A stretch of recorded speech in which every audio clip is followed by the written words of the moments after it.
Today we are going to go through the process of creating a MyJohnDeere account. First, you will open up your internet browser.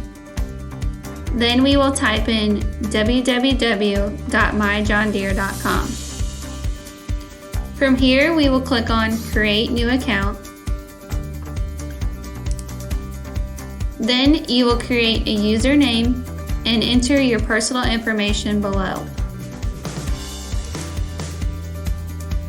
Once you have entered your personal information, you will click Continue at the bottom of the page. From here, you will receive an email from John Deere asking to validate your new profile. You will simply click Validate Profile. Then you will be prompted to set your new password and challenge questions. Once you have finished setting your password and challenge questions, you are then ready to log in to MyJohnDeere.com.